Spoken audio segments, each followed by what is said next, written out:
Sempre muito bom estar com você em cada um dos programas Cabeça para Cima, que você já sabe, né? Pode assistir pela Rede Boas Novas de televisão, mas também pela internet, que para a gente amplia a nossa cobertura e faz com que você possa assistir a nossa programação em qualquer lugar do mundo.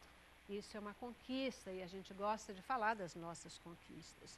E a gente quer registrar também que as nossas conquistas, elas são possíveis porque nós não trabalhamos sozinhos, nós temos um exército de pessoas que nos ajudam no dia a dia, orando por tudo aquilo que acontece na Boas Novas, mas também contribuindo financeiramente para que a gente possa ter a possibilidade de realização dos nossos sonhos alavancada.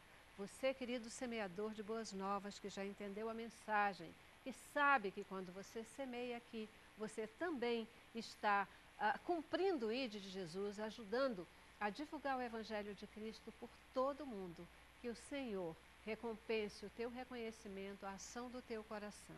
E você que ainda não é um semeador, mas tem sido abençoado com a nossa programação, que você possa entender o desafio e vir a ser um semeador de Boas Novas. Liga 2126-6300 ou entra no nosso site www.boasnovas.tv e se torne um semeador. Ontem eu recebi um e-mail muito especial, um e-mail que abençoou particularmente a minha vida, né? Eu que, além de apresentar o Cabeça para Cima, também tenho uma responsabilidade aí na gestão da Boas Novas.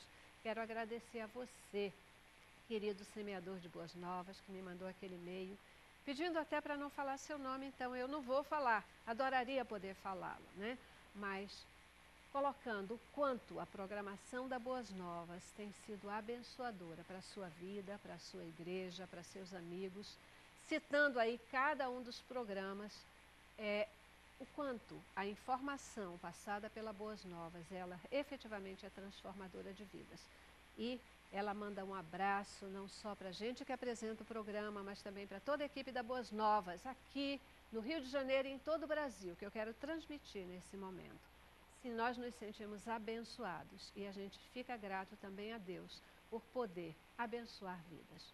É isso aí, quando você semeia aqui, você abençoa Boas Novas e a Boas Novas sai por aí distribuindo bênçãos. Obrigadíssima, semeador de Boas Novas. 2126-6300 ou www.boasnovas.tv. Uma pesquisa realizada nos Estados Unidos e no Brasil indica que cerca de 60% dos nossos jovens cristãos, ao ingressarem na universidade, eles se afastam, não só das igrejas, mas eles efetivamente se afastam do Evangelho de Cristo. Por que será que isso acontece? O que provoca esse afastamento? Falta de fé? Falta do conhecimento da palavra de Deus? O que pode ser feito para que nós possamos ajudar os nossos jovens a fortalecer a sua fé no momento em que eles ingressam na universidade? O que pode e deve ser feito? É a reflexão do Cabeça para Cima de hoje, o jovem cristão e a universidade. Nosso informativo introduz o assunto e eu espero você com um time especial para o nosso debate. Pesquisa realizada por Steve Henderson, presidente do Instituto Christian Consulting, publicada na revista Galileu, demonstrou que cerca de 58% dos jovens cristãos nos Estados Unidos se afastaram da igreja ao ingressar na universidade. Outro dado preocupante, aqui no Brasil, cerca de 40% dos jovens cristãos permanecem nas igrejas após a universidade e apenas 16% sentem-se preparados por seus respectivos ministérios para permanecerem firmes na fé após o período universitário, trazendo à tona aquele velho debate sobre a fé cristã e a vivência acadêmica. Geralmente, os jovens cristãos que ingressam nessa fase dos estudos passam a ter o seu caráter provado. E é em meio a essa fase de transição e também cheia de novidades, com novos conhecimentos e novas amizades, se afastam e terminam por se desviarem do Evangelho de Cristo. É isso aí, né? A gente tem aqui várias vezes comentado a questão de que cada vez mais os jovens têm se afastado das igrejas, os jovens que são uma força muito especial no corpo de Cristo, e a gente precisa entender o que está acontecendo, por que que esses jovens têm se afastado. A universidade, ela transmite conhecimentos de uma forma mais forte do que a Bíblia? Como é que isso está acontecendo? Hoje a gente quer fazer essa reflexão com você, o Jovem Cristão e a Universidade. Receba aqui no estúdio Isaías Luiz Araújo Júnior, ele que sempre tem estado aqui com a gente, pastor, mestre em educação, coordenador do curso internacional de teologia, aí um educador cristão, né? Pastor, certamente pode nos ajudar e muito nessa reflexão. Muito obrigada por você estar aqui com a gente. Eu que agradeço, Celeste. É uma honra cada convite para participar de um programa aqui. Me deixa muito feliz poder contribuir para a formação das pessoas, para o conhecimento, para as decisões que as pessoas vão tomar no seu dia a dia. Obrigadíssima, pastor. Também conosco, Fábio Castro, ele que também é pastor aqui da Igreja Presbiteriana do Pichincha, em Jacarepaguá, no Rio de Janeiro. É formador de pessoas também, líder na sua igreja. Muitíssimo obrigada por estar aqui, pastor. Eu que agradeço, Celeste. É sempre um prazer poder estar aqui, ser convidado e sempre ser provocado por esses temas que eu acho que têm abençoado a vida de muitas pessoas. Verdade, verdade. Então, vocês têm trabalhado, né, com igrejas, com pastoreamento de jovens, inclusive, com educação cristã. O que vocês acham dessa pesquisa? Isso é o sentimento de vocês? Isso é uma realidade? Essa pesquisa ela pode estar aí um pouco mascarada? O que vocês acham desses números? É uma realidade. Os jovens, quando chegam à universidade, eles vão ser desafiados na sua fé. E um mundo novo aparece para eles, novos amigos, novas disciplinas, é um curso diferente, há o amadurecimento também, a obrigatoriedade de amadurecer socialmente nas suas relações. E onde é que fica o evangelho nisso tudo? E muitos acabam cedendo aos apelos do mundo, aos apelos dos amigos e se afastam da fé. Então, pensar sobre isso é algo muito importante para que a gente possa orientar a nossa juventude, a nossa mocidade, a fim de que eles permaneçam firmes naquilo em que foram ensinados, naquilo em que eles creem. Mas há realmente um desafio à fé quando o jovem chega à universidade. A bolha se rompe. Até o ensino médio, isso acontece de certa forma, acontece um pouco. Só que na universidade é uma mudança muito forte.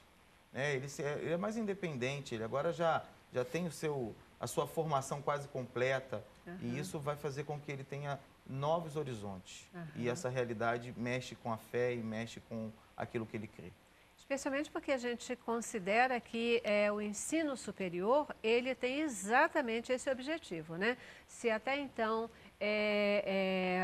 o indivíduo ele foi exposto a conhecimentos, a uma preparação básica, agora na universidade, pelo menos o grande propósito é mexer com a parte mais intelectual, provocar o pensamento, o questionamento, o entendimento do mundo como um todo, para que esse jovem saia preparado aí agora profissionalmente, de uma maneira mais lógica em termos de pensamento mesmo, né? Então, é exatamente isso. Aí essa hora começa a balançar, né? Sim, o período da universidade, ele na verdade denuncia uma realidade que nós não podemos negar, que há uma inconsistência, uma falta de profundidade na experiência de fé da maioria dos cristãos, não só dos jovens.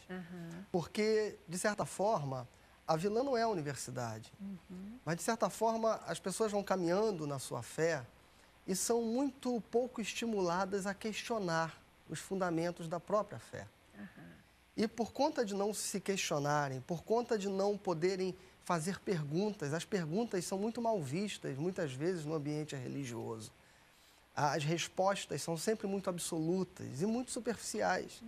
E quando o jovem se depara com questionamentos que vão desde a essência de questões internas da sua própria existência, com a realidade do mundo que ele ora vê, e que muitas vezes o próprio discurso religioso não tem tido a profundidade de dialogar com a realidade, com as demandas existenciais, com as demandas científicas, com as demandas da sociedade, o jovem começa a perceber que as convicções que ele tinha não respondem plenamente aos dramas e aos temas que estão diante de si agora na universidade.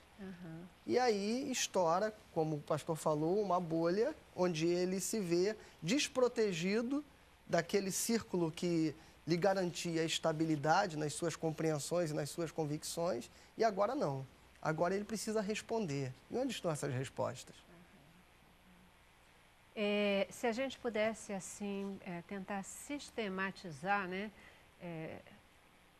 Porque a grande pergunta é, por que esses jovens, eles se afastam, né? Chegam na universidade, o que acontece? Essa provocação intelectual, quer dizer, é o conteúdo aprendido, são as companhias que ele tem na universidade que levam para outras experiências, é a inconsistência dele de conhecimento da palavra de Deus, é falta de fé. O que faz esse jovem se afastar? É um conjunto de fatores.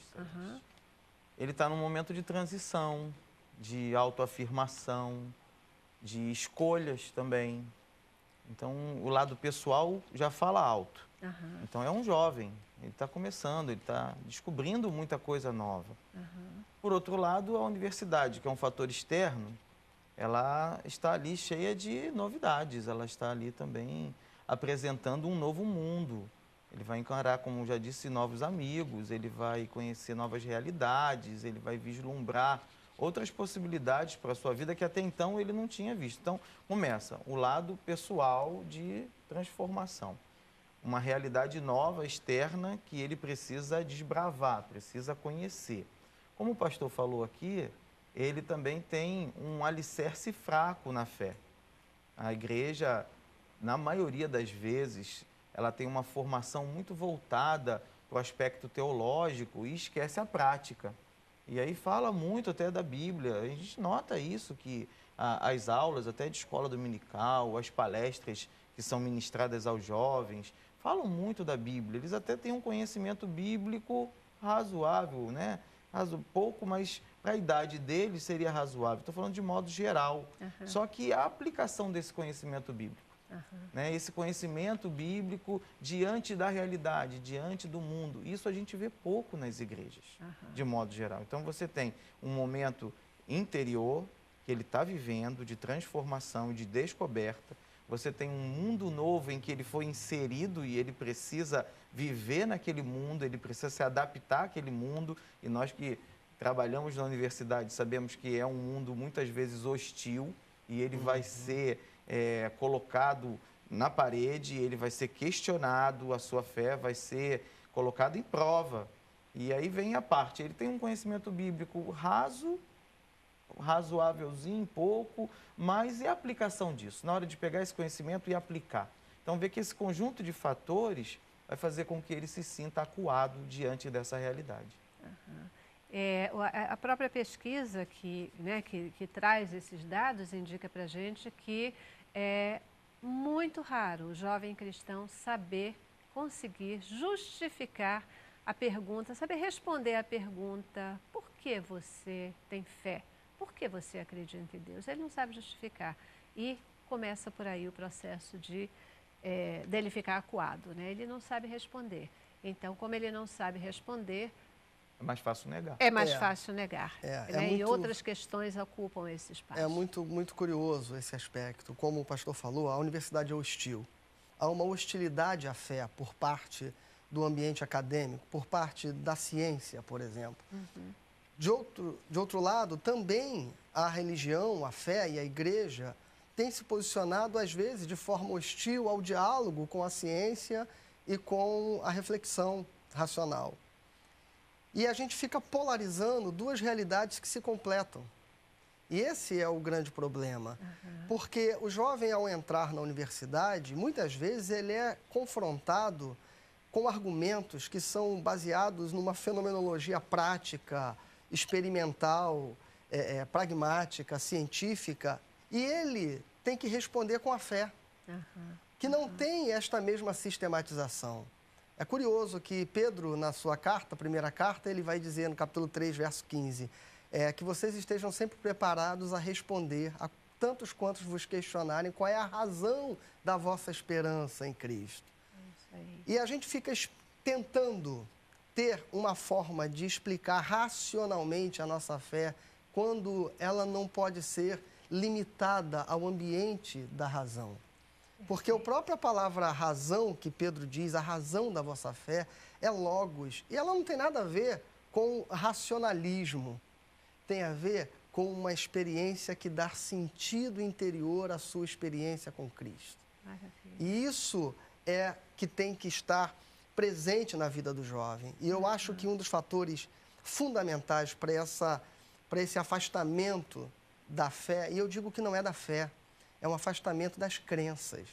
Porque esse é o ponto que está em crise.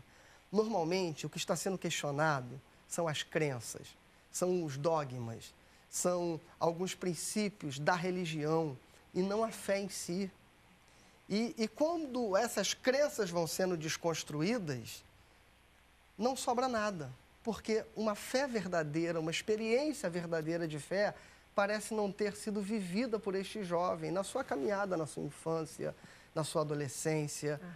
As pessoas vão sendo religiosas e esquecem que a experiência de Cristo é fé.